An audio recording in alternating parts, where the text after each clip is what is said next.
Hello students, welcome to the channel. देखिए question number 7 long question का है। संविधान से रिलेटेड एक क्वेश्चन रिपीट कर रहा है कि भारतीय संविधान की विशेषता का वर्णन करें, जो आप लोगों को करवाया जा चुका है। तो उस क्वेश्चन को अच्छे से देख लीजिएगा। और एक लास्ट क्वेश्चन है संविधान का, इसी क्वेश्चन में से कोई क्वेश्चन आएगा। तो देखिए क्वेश्चन क्या कह रहा है, भारतीय संविधान की प्रस्तावना से क्या जानते हैं वर्णन करें। क्वेश्चन को घुमा भी सकता है, भारतीय संविधान की प्रस्तावना के बारे में वर्णन करें। तो इससे किसी प्रकार का घबराहट नहीं होना चाहिए, कोई कन्फ्यूजन नहीं होना चाहिए। जहाँ भी प्रस्तावना से रिलेटेड अगर वर्ड आ जाए तो आप लोग इस आंसर को लिख दीजिएगा। तो इसके अंदर हम लोग पॉइंट बाय पॉइंट इसका डेफिनेशन लिखेंगे, इसका इतिहास क्या रहा है प्रस्तावना का, ये सब लिखेंगे। और प्रस्तावना आप लोग जानते हो कि इसे इंग्लिश में प्रीएम्बल कहा जाता है। हम भारत के लोग भारत को, ये वर्ड तो आप लोग सुने होंगे। तो देखिए इसका डेफिनेशन, एक प्रस्तावना एक दस्तावेज में, एक प्रस्तावना एक दस्तावेज में एक परिचयात्मक कथन है। और दस्तावेज का मतलब डॉक्यूमेंट, जो आप लोगों को स्कूल में लगता है एडमिशन कराने के समय, तो वही है दस्तावेज। तो एक प्रस्तावना एक दस्तावेज में एक परिचयात्मक कथन है। परिचयात्मक मतलब इंट्रोडक्शन, कथन है, स्टेटमेंट है, जो दस्तावेज के दर्शन और उद्देश्यों की व्याख्या करता है। जो दर्शन और उद्देश्यों की व्याख्या करता है, यही है इसका डेफिनेशन। क्योंकि प्रस्तावना को बनाया गया है संविधान के अंदर, तो भारत के 130 करोड़ लोग मानते हैं। और अगर 130 करोड़ लोगों को इस प्रस्तावना को मानना है तो शब्द तो अच्छा अच्छा रहेगा ना, कोई सिंपल शब्द नहीं लाएगा इसमें। इसीलिए इसका डेफिनेशन थोड़ा सा कॉम्प्लिकेटेड टाइप का है, लेकिन कुछ नहीं है। एक प्रस्तावना एक दस्तावेज में एक परिचयात्मक कथन है, जो दस्तावेजों के दर्शन और उद्देश्यों की व्याख्या करता है। आगे देखिए कि इसे के बारे में पॉइंट बना करके लिखिएगा कि एक संविधान में यह निर्माणकर्ताओं, निर्माणकर्ता मतलब प्रस्तावना को बनाने वाले, संविधान को बनाने वाले की मंशा मतलब उनकी इच्छा, इसके निर्माण के पीछे के इतिहास और राष्ट्र के मूल्यों को प्रस्तुत करता है। इसका क्या मतलब हुआ?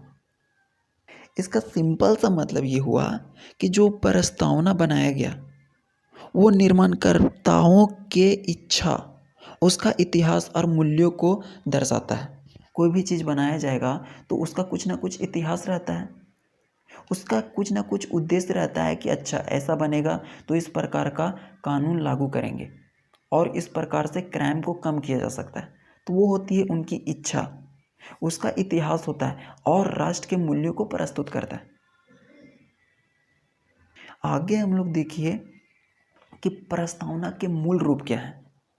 प्रस्तावना के मूल रूप क्या है, तो इसको पॉइंट बाय पॉइंट में लिखिएगा कि प्रस्तावना के मूल रूप में सबसे फर्स्ट संविधान का स्रोत है, संविधान का स्रोत है पहला। दूसरा में भारतीय राज्य की प्रकृति, भारतीय राज्य की प्रकृति। एक चीज़ और समझिएगा कि आप लोग जब इतिहास पढ़ते होंगे बचपन में, तो जो देश को है ना वो राज्य बोला जाता था, देश को राज्य बोला जाता था। इम्पोर्टेंट है, इसीलिए यहाँ पे कंफ्यूज नहीं होइएगा कि भारतीय राज्य, क्योंकि भारत को राज्य माना जाता था इतिहास के अंदर उस समय। अब देश बोला जाता है लेकिन उस समय राज्य बोला जाता था। तो इसके उद्देश्यों का विवरण तीसरा मूल रूप है। और चौथा गोद लेने की तारीख, तारीख का मतलब डेट, जो जिस दिन गोद लिया गया प्रस्तावना का उसका तारीख मेंशन किया गया है। इसका क्या उद्देश्य है प्रस्तावना को, इसको मेंशन किया गया है। भारतीय राज्य की प्रकृति मतलब भारत देश की किस प्रकार की प्रकृति है, मतलब नेचर क्या है, इसको बताया गया है। और संविधान का स्रोत, ये सभी चीज़ों को बताया गया है प्रस्तावना के मूल रूप में। अब हम लोग देखेंगे कि भारतीय संविधान का क्या इतिहास था, उसको किस प्रकार से बनाया गया। क्योंकि जितने भी इंसान हो, जितना भी चीज़ हो, आसपास जितना भी चीज़ आप लोग देख रहे होंगे, सबका कोई ना कोई इतिहास होगा।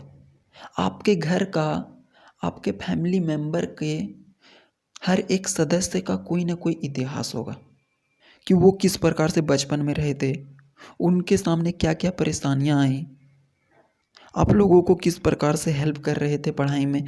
ये सब होता है इतिहास। तो इतिहास में देखिएगा कि भारतीय संविधान की प्रस्तावना का इतिहास किस प्रकार का इतिहास रहा था। तो जब प्रस्तावना बनाया जा रहा था तो उसमें बहुत सारे लोग आए थे, अपनी अपनी बातों को रख रहे थे, विचारों को संग्रह कर रहे थे, और जो जो अच्छा विचार लग रहा था उसको लिया जा रहा था। तो इसमें सबसे महत्वपूर्ण जो भूमिका दिए थे वो थे पंडित जवाहरलाल नेहरू। उन्होंने अपने विचारों और उद्देश्यों को रखा और उसके बाद संविधान के द्वारा उसको अपनाया गया था। तो देखिए, इसमें 2 पॉइंट लिखिएगा इतिहास के अंदर, हम लोग ज़्यादा लंबा में नहीं जाएंगे। देखिए, भारत के संविधान की प्रस्तावना के पीछे जवाहरलाल नेहरू के विचार और उद्देश्य को निर्धारित किया गया था। जो संविधान की प्रस्तावना था उसमें जवाहरलाल नेहरू, पंडित जवाहरलाल नेहरू जो प्रधानमंत्री भी थे हम लोगों के, विचार और उद्देश्यों को निर्धारित किया गया था। सिर्फ अपना विचार को दिया था और उनका क्या उद्देश्य है वो बताया था। लेकिन 22 जनवरी 1947 को संविधान सभा द्वारा अपनाया गया था। ये तो विचार पहले ही दे दिए थे कि इस प्रकार से होना चाहिए, इस प्रकार का उद्देश्य है, इसका क्या टारगेट होगा। लेकिन जो संविधान सभा द्वारा इसे 22 जनवरी 1947 को माना गया, अपनाया गया था, क्योंकि ये पूरे देश की बात थी। 5-10 इंसान को नहीं ना मानना था, ये पूरे 120 करोड़ 30 करोड़ अभी की जनसंख्या मान रही है। तो इसके लिए तो बहुत सोचा समझा गया था, उसके बाद इसको अपनाया गया था। ये डेट को आप लोग हाईलाइट कर दीजिएगा, 22 जनवरी 1947।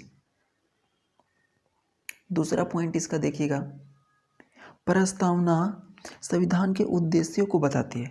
जो प्रस्तावना है वो संविधान का क्या उद्देश्य है उसके बारे में डायरेक्टली बताती है। जैसे हम भारत के लोग, मतलब हम लोग भारत के लोग हैं, इसमें कोई बाहरी लोगों का शासन नहीं हो सकता, अधिकार नहीं हो सकता। संप्रभुता, धर्मनिरपेक्ष, समाजवादी, ये सब वर्ड का मतलब बताया जाएगा। तो ये 2 पॉइंट लिखना है इतिहास के बारे में। उसके बाद प्रस्तावना के घटक, घटक का मतलब उसका क्या क्या पार्ट्स था, उसका कंपोनेंट क्या था। जैसे कि हम लोग खाना खाते हैं तो उसके अंदर जो कंपोनेंट होते हैं, कार्बोहाइड्रेट, प्रोटीन, फैट्स, तो उसी प्रकार से प्रस्तावना के कुछ घटक थे, उसको आप लोग लिखिएगा पॉइंट बाय पॉइंट कि प्रस्तावना द्वारा यह संकेत दिया जाता है, प्रस्तावना द्वारा यह संकेत दिया जाता है कि संविधान के अधिकार का स्रोत भारत के लोगों के पास है। तो डायरेक्टली बताया गया है प्रस्तावना में कि जो संविधान के अधिकार का स्रोत है वो डायरेक्टली भारत के लोगों के पास है, बाहरी लोग का अधिकार इसमें नहीं है। दूसरा में देखिएगा, प्रस्तावना भारत को एक संप्रभुता को ही संप्रभु बोल सकते हो। तो भारत का प्रस्तावना संप्रभु, समाजवादी, धर्मनिरपेक्ष और लोकतांत्रिक गणराज्य घोषित करती है। इसका मतलब ये हुआ कि जो भारत की प्रस्तावना है वो संप्रभु का मतलब भारत देश आंतरिक और बाहरी रूप से पूर्ण स्वतंत्र है। भारत आंतरिक और बाहरी रूप से पूर्ण स्वतंत्र है, इसमें कोई भी बाहरी शक्ति, बाहरी देश का कोई कंट्रोल नहीं है। हमारा देश चाहे तो जो कानून बना सकता है या जो कानून चाहे उसको हटा सकता है। इसी का मतलब होता है संप्रभु, मतलब बाहरी शक्ति से कोई लेन देन नहीं। समाजवादी, धर्मनिरपेक्ष और लोकतांत्रिक गणराज्य घोषित करती है। ये सब के बारे में हम लोग सबके बारे में देखेंगे क्या है कि नहीं है, राइट। तो तीसरा पॉइंट देखिए, प्रस्तावना के घटक के अंदर देखिए, प्रस्तावना में बताए गए उद्देश्य, प्रस्तावना के अंदर जो भी उद्देश्य बताया गया है ना, वो सभी नागरिकों के लिए न्याय, स्वतंत्रता और समानता को सुरक्षित करता है। जो भी उद्देश्य बताया गया वो न्याय को, स्वतंत्रता को और समानता को सुरक्षित करता है। किसी के साथ अन्याय नहीं हो सकता, कोई भी व्यक्ति स्वतंत्र रह सकता है और सभी व्यक्ति को समान अधिकार प्राप्त होगा, इसी की सुरक्षा करता है। चौथा घटक में देखिएगा, प्रस्तावना राष्ट्र की एकता और अखंडता को बनाए रखने के लिए बंधुत्व को बढ़ावा देता है। एकता और अखंडता को बनाए रखने के लिए, एकता मतलब एक रहेगा देश, और अखंडता मतलब जो टूटेगा नहीं, देश हमेशा एक रहेगा, उसके लिए बंधुत्व को बढ़ावा देता है। मतलब बंधुत्व का मतलब भाईचारा, एक दूसरे के साथ मिलकर रहने, इसी को कहते हैं बंधुत्व। तो बंधुत्व को बढ़ावा देता है। पांचवा पॉइंट देखिए, प्रस्तावना में तारीख का उल्लेख किया गया है। इसके अंदर तारीख का भी उल्लेख किया गया है। जब इसे अपनाया गया था, जब प्रस्तावना को अपनाया गया था, इसका उल्लेख भी वहाँ पे किया गया है। तो ये था प्रस्तावना के घटक। इसमें 5 पॉइंट आप लोगों को बताया गया है। जितना भी आप लोगों को याद रहता है उतना लिख देना है। ये जरूरी नहीं है कि पाँचों का पाँचों लिखना है, 2, 3, 4 याद है वो लिख दीजिएगा, राइट। अब हम लोग यहाँ तक आंसर हो गया। अब हम लोग कुछ इंपॉर्टेंट पॉइंट देख लेते हैं। जैसे हम भारत के लोग, इसका क्या अर्थ है, धर्मनिरपेक्ष क्या क्या अर्थ है, समाजवादी, लोकतांत्रिक, ये सब शब्द हमारी प्रस्तावना के अंदर यूज किया गया है। तो ये सब शब्दों को हम लोग देखेंगे कि उसका मतलब क्या होता है, राइट।